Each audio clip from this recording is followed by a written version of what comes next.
Case number 14-5230. Jefferson Morley, appellant versus Central Intelligence Agency. Mr. Lassar for the appellant, Mr. Peterson for the appellee.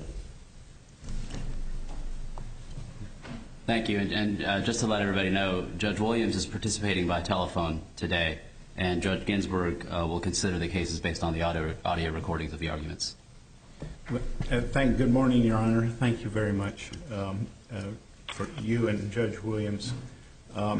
I'm James H. Lassar, representing the plaintiff appellant, Jefferson Morley. Mr. Morley. I have a question for you. I may as well start right now. I think it's clear under our cases that the question of the utility of the information gathered is evaluated ex ante. And excuse me, I missed the two words there. The value of the information gathered is considered ex ante. In other words, it's the prospect of some useful information, not whether useful information, interesting information, publicly needed information is obtained. That seems to be clear from Davey. But in figuring out what information judged ex ante is of interest, I noticed Davey says the information Davey requested about individuals allegedly involved in President Kennedy's assassination serves a public benefit. And I'm trying to figure out what is really intended with allegedly involved. Suppose someone alleges that the whole assassination was engineered by Stephen Williams. Does that mean an inquiry, a FOIA inquiry into every activity of Stephen Williams before the assassination date would be covered? I think that would be an insufficient nexus. I reviewed yesterday the oral argument in 2013 at which you were present, and don't ask the same question then. Similar, maybe. But what struck me about essentially the issue then was whether or not the district court had complied with the law of the circuit as expressed in Davey. And the court remanded to require him to comply with the law of the circuit.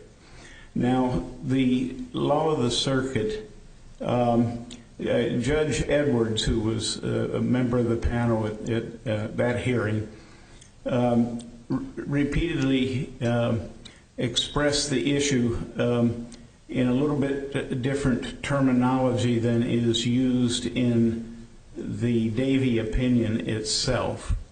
He referred to the test as being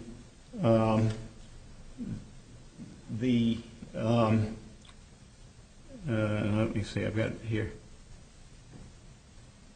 The topic of the request and the purpose of the request as opposed to the contents of the request. And he pointed out that in Davey, the dissenting judge had based his opinion, Judge Randolph, had based his opinion on the contents of the document. I think there's no doubt at this point that you look at the request before particular documents are delivered. But what I'm trying to figure out is how much of a burden the requester has to show that there was a prospect of something valuable. In other words, everyone agrees that the Kennedy assassination was A, a terrible event, and B, something of enormous consequence, and thoughts about it, understanding of it, is very important even in modern America. So that's a given. But what I'm trying to inquire is how serious a connection to that event has to be shown to fit within the idea that it has the requisite probability of turning up something of public interest. Well, I thought the hypothetical I gave was clearly beyond the range. I hope so. I would agree to that. I think if it's wholly irrelevant to the controversy, that certainly would disqualify it. But of course, you may not know that ex ante. I mean, that's the problem. Is that Judge Williams' question raises is that you wouldn't know ex ante whether it's wholly irrelevant. Now, we might all think that it's very unlikely that there was any involvement. And that's why I think that the liberal standard adopted by Davey is the appropriate standard. And it's in any case, however you try to draw the boundaries on that nexus, it's met here and met here. That may be true. At least we'll assume that for purposes of the question. But I guess the question Judge Williams raises is an important one because we have to ask ourselves about the implications of a regime that we adopt, and we probably want to avoid adopting a regime that's going to open the floodgates in this kind of context. But I wonder if part of and you tell me, since you're in the business of, or at least in this particular instance, of formulating FOIA requests, I take it we only get to the question of public interest if somebody substantially prevailed in the first place. So, because we're only talking about the fees aspect of the case. Yes. So in order to even get down the road to where we'd ask whether there is public interest in asking whether Steve Williams' association with the Kennedy assassination is something that passes the bar, we'd have to assume a circumstance in which there was a FOIA request made that went to litigation and the requester substantially prevailed. Yes. That's certainly, and that is the first of two things that are mentioned in Davey. The first one is the effect on the litigation. And here, the effect on the litigation, the fruit of the litigation was that new information was released. That's one of the changes since this case was last argued in this court, is that the CIA and the district court judge now concede that new information was released. Right, and I guess what I'm trying to ask is it true, and I just don't know the answer, so that's why I put it to you, is it true that one check against the possibility that we would have requests that bear an insufficient nexus, one check against that possibility is that it's unlikely that you'd have a situation in which the requester substantially prevailed in the first place. So you never get to that question. Yes, that's the first thing. And another thing that I would point out is that the CIA, in responding to the request, in effect held that there was a connection to the JFK assassination because it referred the request, tried to force the requester to refer the request to the National Archives because of its JFK Act collection was there. So the CIA, in its response, assumed that. I would also point out that it's not just the JFK assassination that is at issue here. The beginning of this court's last opinion lays out 3 or 4 factual findings that the requester had made a request for JFK assassination records, that he hadn't obtained the records, that records relating to the Kennedy assassination were released as a result.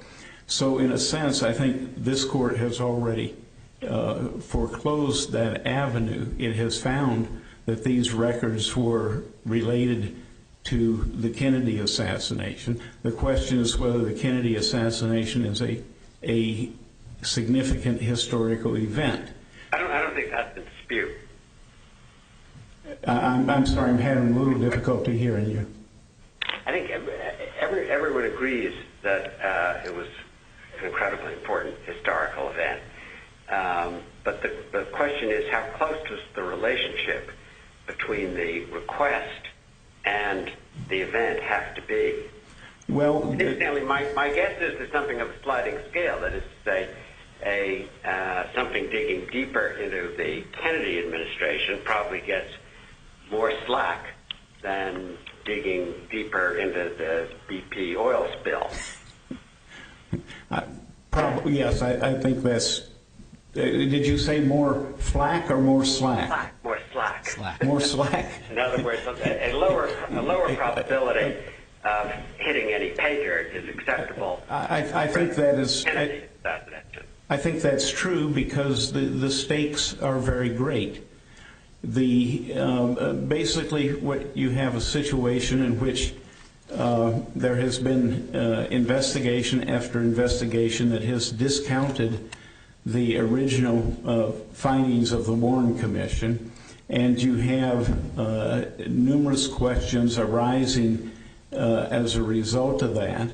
The activities of Mr. Joannides are related to that because one of the things that was learned after the Warren Commission report was that it had never inquired about the assassination plots against Castro.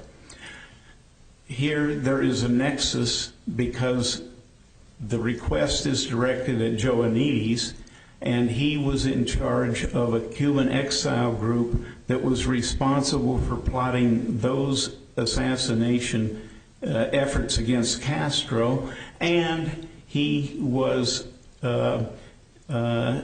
also involved directly with the House Select Committee on Assassinations. He kept information from the House Select Committee on Assassinations, including the fact that he was the case officer they were looking for so they could investigate the connections between Lee Harvey Oswald and this Cuban exile group. Can I ask the following question about the point that Judge Williams started with, which is that in applying the public benefit part of the standard, the first prong, we look to the request as it's framed ex ante rather than ex post at what's in fact released, and there's certainly some sense to that because from the perspective of the requester, they don't know what they're going to get until they make the request and the government responds.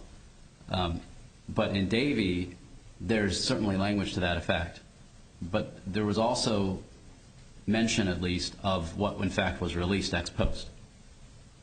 And I'm just wondering what you think the relevance of the mention in Davey of what in fact was released ex post is if we're only looking at ex ante. I think that the real focus is on the relationship between the documents released and the event. And the documents released there showed that they related to a person who had been charged with conspiring to commit the assassination of President Kennedy, Clay Shaw. So there was a clear nexus between an obvious matter of public interest, the prosecution of a citizen of the United States for having conspired to assassinate the president, and the documents. There is the same kind of relationship here where you have documents that extol Joannides for his accomplishments at times when he was one in 1961, 62 through 64 period, when he was involved in running the DRE, the CIA funded exile organization that was right. All of which goes to, and you have arguments to this effect. All of which goes to what in fact was released. Yes. What in fact you obtained. I guess my question is, the framing of this public interest, the public benefit criterion, could focus on not necessarily what in fact was released, but what was requested at the outset, because the idea being that the requester doesn't know at the outset what's going to come out of the endeavor, because that's why they're asking, because they don't know what's behind the wall, and so they put in a request. And if so, I take it part of your argument is we should be looking ex ante at what was requested, and there's certainly a lot of language in Davey that would support that frame of reference rather than looking ex post at what was released. I guess my question is, but Davey's not entirely lacking in language that points to what was in fact released after the fact. Also, it seems to have both. I would agree with that assessment. It does have to seem both. But the holding of the case, I think, is pretty clear that Judge Edwards' summarization of it is, I think, right on the mark, that it is not the contents of the documents, it is the nexus between the request and the event. Okay, yes. Thank you. Yes. I have another question, and that is, some of these documents were available in the archives for a copying fee of, 25 cents a page? It may be. My recollection is it's even more expensive than that now. Even say 50 cents, but low compared to lawyers' fees. Yeah, right? That's the point. That's the point you made at the last hearing. Yes, and at least insofar as litigation revolved around that issue, doesn't U.S. tax analysts prevent the award of fees for any segregable part of litigation directed to documents that are available in the archives? No, I don't think so.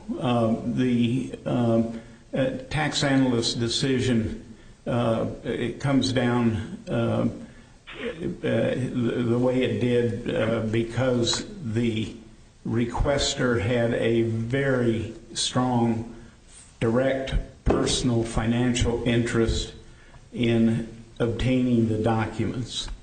He was essentially running a subscription service, and he wanted a quick and easy way to get the documents for a private entity that was making money off getting the documents.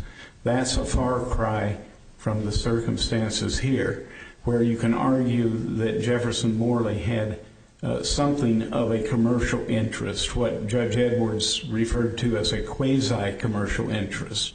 But the quasi-commercial interest is still in the favored category of public interest requesters. That quasi-commercial category is not discounted for qualification under the public benefit analysis or under any of the four factors. Well, this is also where the potential distinction between ex ante and ex post starts to confuse the mind a bit, because I can understand the impetus behind segregating the documents that are available otherwise from another agency from those that are new. But ex ante, nobody knows, or at least the requester doesn't know. Well, the situation with the National Archives is that, first of all, there have been new developments since the last hearing with regard to the National Archives. I went into, with Judge Williams, I think in some detail at the last hearing, about the procedures for trying to obtain JFK assassination documents at the National Archives. There is no electronic facility for accessing the documents. In fact, there's not all of the records that are part of that collection have research identification forms, which are posted on the NARA website. But those are highly unreliable, and what we have learned in recent weeks is that after telling the public for the past several years over great skepticism by myself and others that the CIA had only withheld 1,100 or 1,176 documents from being released by the deadline of the JFK Act in 2017, that in fact we now know, they've now admitted that there are thousands upon thousands of documents that are not accounted for, that are still being withheld. So the system is unreliable. It can't be trusted. And in this case, when the CIA initially told us that there were 78 JFK documents and they were to go look for them at NARA, but when we got the request, when they first did the search after we got instructions that they were to search, they came back with 88 documents. So is this going to the point that the benefit from getting documents, even with respect to the documents that are already in the public domain in NARA, is not just the saving on copying costs? It's that if you were to go over there and do the search yourself, you still wouldn't come up with the same documents that the government has in its possession. Yes, and you would be reliant upon someone to guide you and try to find the appropriate place to go, and it's very complicated. There are 5 million pages of records there, and there are all kinds of problems with that collection that hopefully at some point we'll be able to get a congressional hearing on. But at the moment, you have to go through this process of you either make a FOIA request in which the agency and it's not necessarily the CIA, it could be the State Department or the FBI, the agency has to be responsible for conducting the search. There you've got some handle on the search without having to do it yourself. Right. Okay. Yeah. Thank you. That's all I have to say, unless you have any further questions. Thank you. Thank you, Your Honor.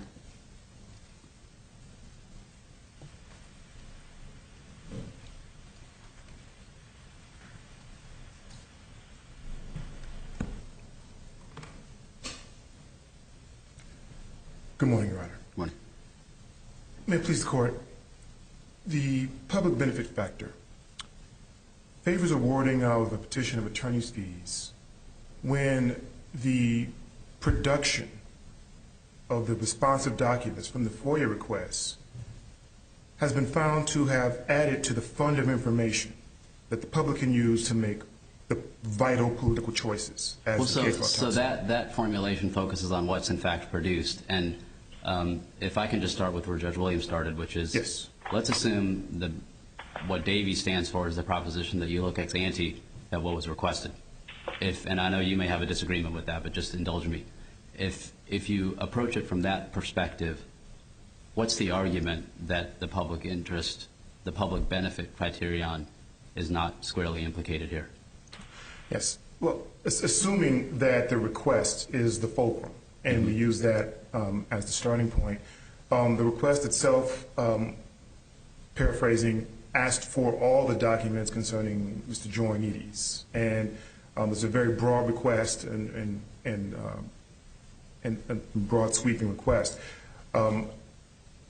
Here, that request could also be looked at in terms of where are the connective tissues between Mr. Joynides and the assassination request, because the request also referenced in the request that the purpose of the request for the documents from Joynides was to add further light on the assassination, not just a expose on Mr. Joynides' life and his times, but to bring light on the JFK assassination plot. Even under that light, the evidence that Mr. Joynides had anything to do with a plot to kill the president is scant at best. The evidence that's presented in this case talks about how Mr. Joynides shared a city with Mr. Oswald at a certain point in time that no one knows and no one can demonstrate. And that is one of the nexus that's used to prove that there is a a connection between Mr. Joinides and Mr. Oswald. It also talks about a career award where the 30-year career of a CIA employee was used to make a very weak connection between a 2-year period in that career. And that the CIA, therefore, if assuming that there was some sort of illegal activity in that 2-year period, that the CIA endorsed that illegal activity to have a plot so to now kill the president. we're talking about what in fact was produced. I understand. But even if we are, as to that, as to the award, my understanding from the record is that somebody thought that was interesting because weren't there a bunch of media sources that in fact republished the photograph of the award recipient with the award, or as right?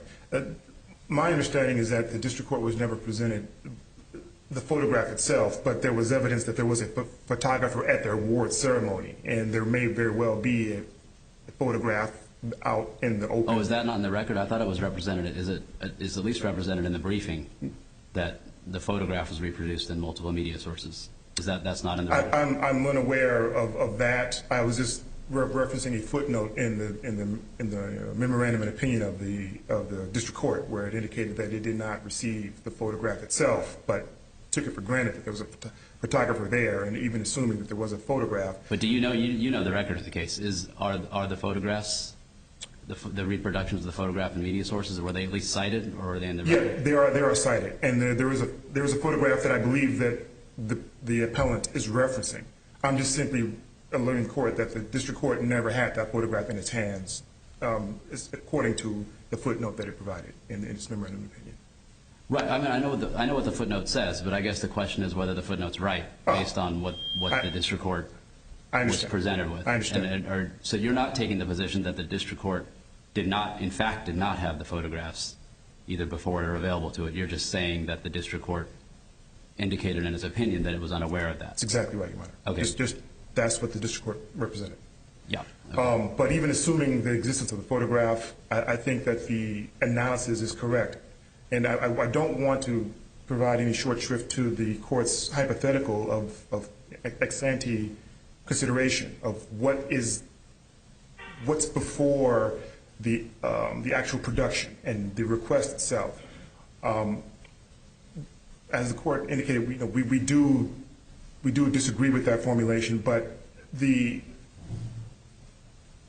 downside of having a regime where the request itself is the fulcrum does open the door to a broad request such as the one we have here before us.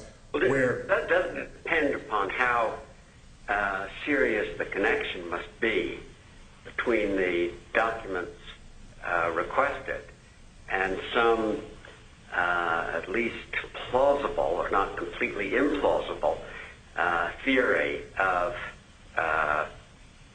actually an involvement with the Kennedy assassination, right? Right. So the dichotomy between plausible and implausible, those are considerations, of course. I think the district court used a different standard as to whether or not it was likely to add to the public fund, not whether it was truthful or not truthful in terms of its actual content or its result.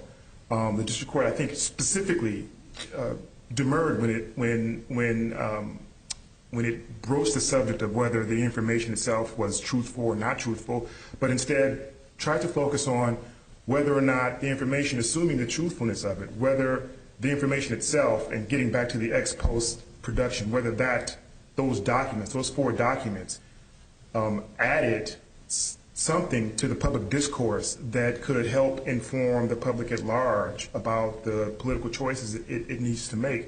And the court is absolutely right. The topic area of this needs to be separated from the actual production of what we have before us after a decade of litigation on this particular case, after the decade of from the very beginning of the FOIA request till now, and over 1,200 documents being produced. We're reduced down to 4 documents, and those 4 documents pertain to the topic areas I outlined before, which is the career award and travel forms. And none of those documents have the connective tissue that you find in Davey. In Davey, there's no dispute, at least the court found that there was no dispute, that the connective tissue was there. And that there was a focus of the produced documents that bared on the actual truth or the falsity of the event in question.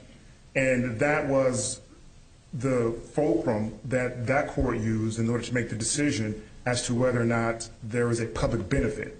Here we have a dispute. One of the points that was made in Davey and echoed, I think, in our prior decision in this case that affected the remand was that, to use your language of connective tissue, you may not know at one particular point in time what the connective tissue is. It might spawn subsequent inquiries that in turn spawn subsequent inquiries that then draw the connections. And that is at least a possibility in a situation like this when we're already talking about, I don't want to use a pejorative term, but we're talking about conspiracies to some extent by nature. And so part of the enterprise here is want to look to see whether there happen to be travel documents that put people in the same place in the same rough window of time. And if there are, then maybe that leads somebody to look into it, scrutinize it a little bit more, and then they're not going to look at the government. Maybe they go interview some people that were on site, and that spawns some things. And so part of the reason that I think a lot of Davey suggests looking ex ante is married with this proposition that you don't know the connective tissue based on a particular frame of reference in point in time. You have to just understand that they could lead to subsequent inquiries that could bear fruit. And I want to address that point in two ways. First, I want to get to what I believe the case law in the circuit talks about in terms of the purpose of the actual fee petition in FOIA, and the fact that the initial purpose of the FOIA fee shifting provision was to not incentivize the requesters to come forward with legitimate requests or otherwise, but to incentivize the agencies not to hide behind bureaucracy and essentially wait out those requesters who could not afford the lengthy litigation. And so when looked at it from that point of view, it's not focused on the request at all in terms of the reason or the trigger for the attorney's fees provision to kick in. But furthermore, in a case like this, you're absolutely right, Your Honor. You'll never know when you're requesting what the documents will produce. But if you ask a broad enough question, and if the chances are great that you will find something that's been withheld that will be produced, and at that point you are considered a substantially prevailing party, and you're in this situation again. And I think maybe more so than maybe the appellant wants to admit that this is a repeatable situation where after a decade of litigation you have 4 documents that have weak to tenuous connections to the actual event at hand, and the fees are on the table for the taxpayer to pay at that point. But it only took a decade and there were only 4 documents because it's not entirely the requester's fault, right? No. I mean, if we're only here because we went to litigation in the first place. Yes. If everything had been done in the way that it turned out at the back end, then we never would have gone to litigation. Well, that brings up to the point of the agency's conduct, correct? Because in this case, the agency had a reasonable basis to withhold certain documents or to not search certain indices because of case law that was at the time relevant and controlling in this circuit. The agency resisted that search, and with the guidance of this court and the changing of that precedent, the agency complied. It was things like that in the initial shifting of the request to NARA. The district court found that was also reasonable too, given the fact that this was not an expose on Joe Needy's, but in fact an effort to bring light to the JFK assassination, that there is a repository that is actually meant to help the citizens to find information in that sense. So it wasn't as if the agency gave a completely irrelevant source to go to. So those things that did elongate this process, but it was all along the lines of a reasonable conduct that is also one of the factors in dealing with, the fee petition. And it goes to the other point that, even setting aside the public benefit factor, there are three other factors that, the district court found in the favor of the defendant as well. And of those factors, only one can arguably be dispositive in these kind of cases, and that's the reasonableness of the agency's conduct. And I don't believe that there was any serious argument that this agency acted in an irrational way or some sort of nefarious way to frustrate the purposes or the attempts of the plaintiff without cause. So understanding that context of the purpose of the fee shifting provision and the weakness of the connection in this particular case, and the fact that in general these kinds of inquiries need to be very fact-specific, case-specific, and review the documentation. Having a case law that says that, well, de-emphasizes the results and just talks about the intent of the request doesn't adequately protect against the abuse of that possibly happening down the road with broad requests and confusing and inconsistent results as a result of the fact that the requests themselves are not tenable for the agency to search such a broad request. I don't think anyone is suggesting that the intent of the requester is controlling and perhaps not even relevant. The question is the objective link of the request to something that might be of public interest. Yes, and in this case, the linkage to the JFK assassination obviously makes a connection to a very important topic area. And if that's the topic area, then there are certain things that are so de minimis as to the actual results of that search that should cause for the public benefit factor to be called into question. And in this case, there's no question that, while reasonable minds can differ as to the import of the conclusion of what these documents portend, that is exactly what the district court is called upon to do, which is in their zone of discretion to determine what is actually connected to the overarching subject matter, in this case, the JFK assassination. And the district court determined that travel records and a career medal for a lifelong career in the CIA are too tenuous and too scant to justify a public benefit analysis in the favor of the appellant. How does if we're talking about degrees of remove or degrees of remoteness, then in our initial opinion in this case, or at least in the 2007 opinion in this case, part of what came up because of the way the statutes work together was how remote the connection was between the request made by Morley and the function of the church committee. And I think that the decision that we handed down said that, well, if it was only a remote relationship, that would be one thing. But it's not merely a remote relationship. It's actually a pretty direct relationship to what the church committee was investigating. And that's something of public interest, because that committee dealt generally with the subject of assassinations.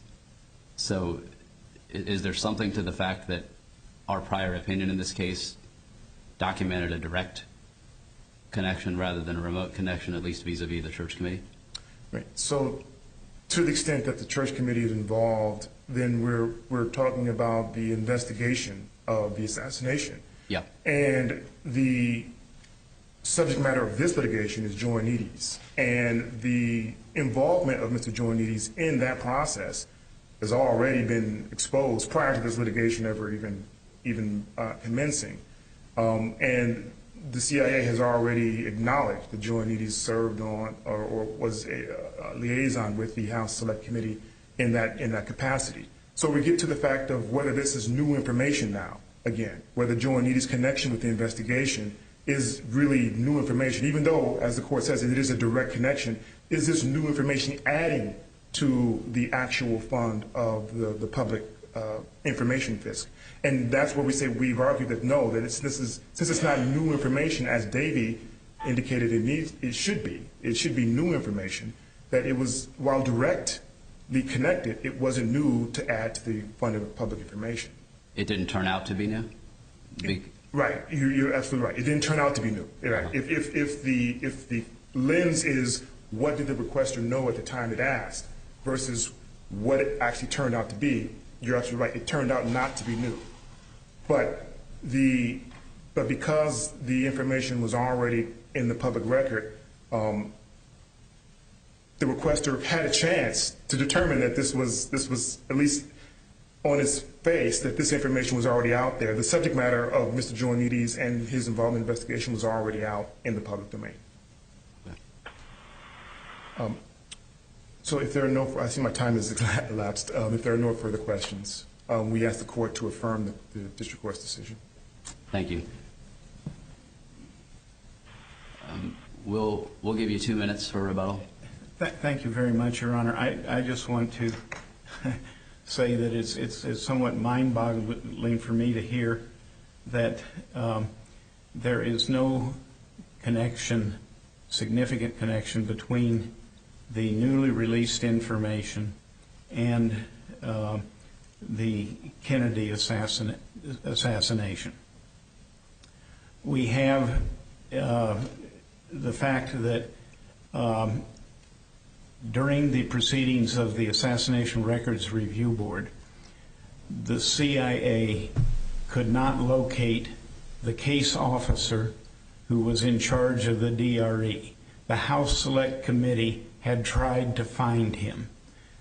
The Jefferson Morley was eventually able to get the Assassination Records Review Board to produce some documents, and eventually Joannides was identified.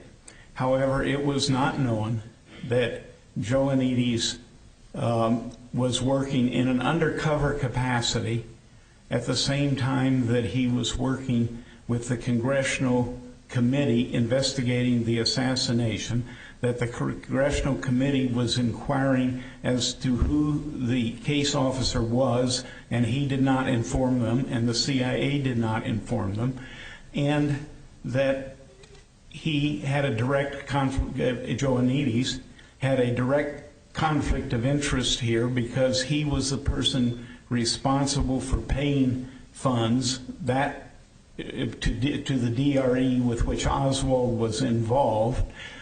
We have the fact that there was an award of a medal to Joannides, which covers the period of time that he was the liaison with the House Select Committee, not informing them what it was his obligation to inform them of. That is a very direct, very substantial connection that is new information, and under any definition of what potentially contributes to the political, to the public benefit, it meets that standard. The same with the travel records. The CIA disputes on the basis of what evidence we don't know, because there's been no affidavit in the record, put in the record declaring that the travel record forms say what the government now represents to the court. They say the records themselves say travel records, and regardless of whether or not they establish precisely what the CIA claims they did or what Morley thinks they did, they establish that Joannides was in New Orleans on home leave, and that is critically important because the DRE activities and the Oswald activities leading up to the assassination of President Kennedy were carried out in part in New Orleans and in part in Miami.